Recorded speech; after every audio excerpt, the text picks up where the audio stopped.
नमस्कार बच्चों, मैं राहुल त्यागी आपका विषय अध्यापक कक्षा 10 सामाजिक विज्ञान लेकर उपस्थित हूँ, जिसमें हम भूगोल का भाग पढ़ रहे हैं और साथ ही कृषि वाला चैप्टर चल रहा है। आज हम इसमें पॉइंट नंबर 5 है, जिसका नाम है वैश्वीकरण का कृषि पर प्रभाव।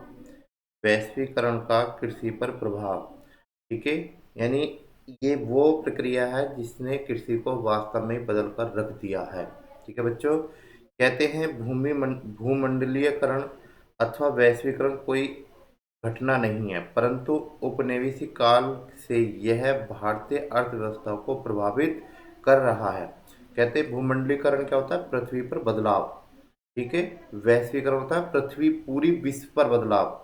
ये कहते हैं इसके साथ औपनिवेशिक काल क्या है? वही अंग्रेजी शासन काल जो चल रहा था, उसमें कहते हैं यह भारतीय अर्थव्यवस्था को प्रभावित कर दिया है। ब्रिटिश व्यापारियों ने भारतीय मामलों को या मसालों को यूरोप में पहुंचाया। यानी भारत के अंदर जो मसाले बनते थे या मसाले का उत्पादन होता था, वो भारतीय मसालों को पूरे यूरोप में पहुंचाने का काम किया। 19वीं शताब्दी भारत इसका निर्यातक था। निर्यातक मतलब होता है भेजने वाला। ठीक है। दक्षिण भारत के किसानों को उस दौर में मसालों वाली फसलों को उगाने के लिए प्रोत्साहित किया गया था या किया गया। ठीक है। यानी प्रोत्साहित का मतलब होता है ज़्यादा से ज़्यादा उन्हें ये कहा गया कि आप लोग मसाले वाली फसलों को उगाओ, जिनसे मसाले बनते हैं। उससे क्या होगा? आप लोगों को फ़ायदा होगा। ये सारे मसालों का जो उत्पादन होगा ये और देश को भी भेजा जाएगा। आज भी भारत गरम मसाले का निर्यात पश्चिमी देशों को करता है। जितने भी गरम मसाले बनते हैं, अगर हम बात करें, काली मिर्च है, लौंग है, इलायची है, यानी जितनी भी चीज़ों की हम बात करें, गरम मसाले में जितनी भी चीज़ें पड़ती हैं, उनसे गरम मसाला बनता है। धनिया है, लाल मिर्च है, कुछ भी चीज़ अगर हम बात करें, सारी चीज़ों को मिक्स बनाकर जो गरम मसाले बनते हैं, उन सारे मसालों का आज भी भारत यानी पश्चिमी देशों में क्या करता है? वो निर्यात करता है। ठीक है। ब्रिटिश शासन के दौरान भारतीय कपास की मांग बढ़ी। कपास मतलब रुई की मांग बढ़ी। ब्रिटेन में सूती वस्त्र निर्माण उद्योगों में इसकी मांग थी। यानी वहाँ पर सूती वस्त्रों को बनाया जाता था। लिवरपूल तथा मैनचेस्टर के वस्त्रों को भारत में पैदा होने वाले उत्तम किस्म के कपास की जरूरत थी, जिससे भारतीय किसान पूरा करते थे। चंपारण सत्याग्रह 1917 में संपन्न हुआ। एक क्वेश्चन आ जाए कि चंपारण सत्याग्रह कब हुआ? चंपारण सत्याग्रह 1917 में हुआ। किसानों पर नील की खेती के लिए दबाव डाला गया। नील ब्रिटेन की सूती वस्त्रों में कच्चे माल के रूप में प्रयुक्त होता था। यानी इस तरीके का नील एक ऐसा पौधा होता है, नील एक ऐसा पेड़ होता है, जिससे उद्योगों में जो कहते हैं कि जो वस्त्रों में डाला जाता है, उसका प्रयोग किया जाता है। किसानों को 3 कठिया प्रणाली के तहत अनाजों का उत्पादन करने से रोका गया। गांधी जी के नेतृत्व में चंपारण सत्याग्रह में किसानों को सफलता मिली और नील की खेती का अनिवार्यता समाप्त हो गई। जरूरी नहीं कि ये खेती करनी है, इस खेती को करने से ही लाभ होने वाला है। जब चंपारण सत्याग्रह हुआ तो वहाँ पर क्या हुआ?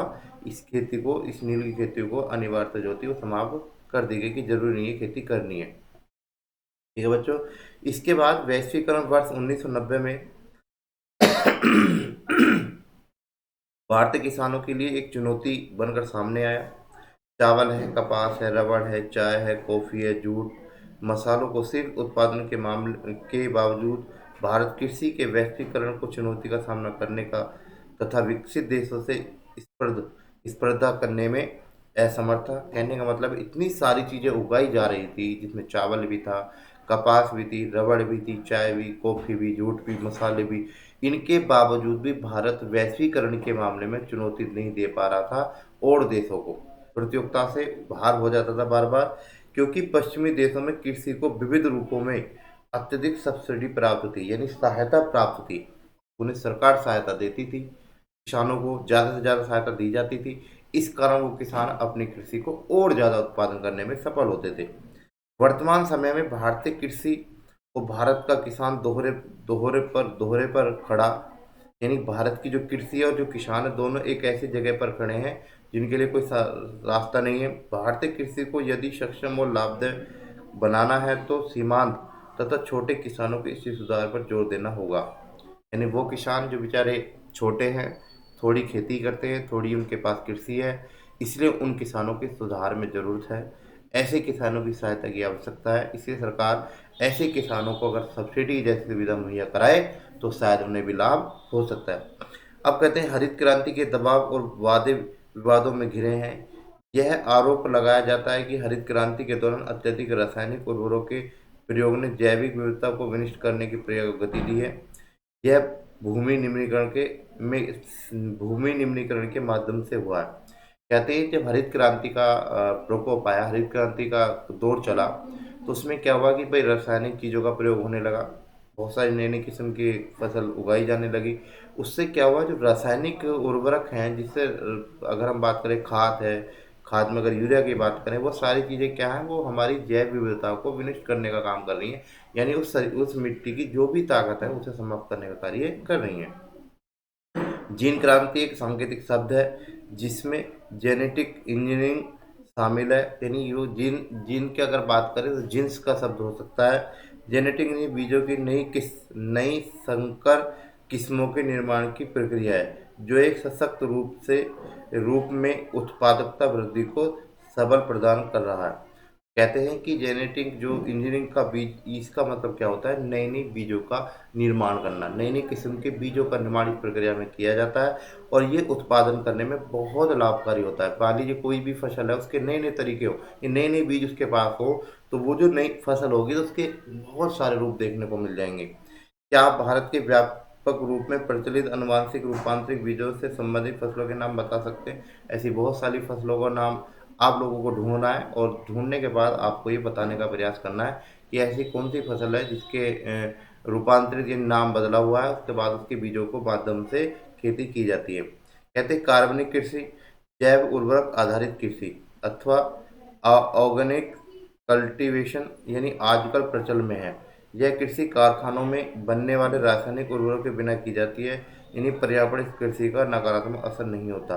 कहते हैं ये वो कृषि होती है, कार्बनिक कृषि का मतलब होता है जिसमें किसी भी प्रकार का कोई भी रासायनिक उर्वरक यानी कोई भी किसी प्रकार का केमिकल जैसी कोई भी चीज़ें प्रयोग में नहीं लाई जाती हैं, जिसके माध्यम से इस कृषि को कृषि पर इसका कोई भी प्रभाव नहीं पड़ रहा है और किसानों को इससे बहुत सारे लाभ हो रहे हैं।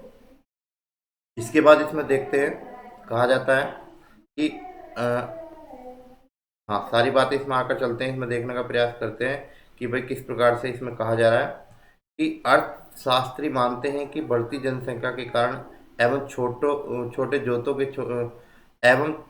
छोटे होते आकार के कारण किसानों को भविष्य में अंधकार में, छोटे जोतों का मतलब होता है वो जो खेत हैं जो किसान के पास है वो छोटे हैं। अब मैंने क्या कहा, छोटे किसान के छोटे खेतों के कारण भी किसान को समस्या हो रही है, इसलिए वो चकबंदी जैसी प्रक्रिया को अपनाने का प्रयास किया गया। भारत में 60 करोड़ से अधिक लोग 25 करोड़ हेक्टेयर भूमि पर निर्भर हैं। एक व्यक्ति की निर्भरता 0.50 हेक्टेयर से भी कम कृषि भूमि पर है। ऐसी स्थिति में किसान के लिए स्वास्थ्य वर्धन अत्यधिक जरूरी है। यानी कहते हैं कि उस किसान को इस प्रकार की कृषि को करना चाहिए जिससे ज़्यादा तो जरूरत है। खाद्यान्नों के स्थान पर अधिक मूल्य प्रदान करने वाली फसल उगानी चाहिए।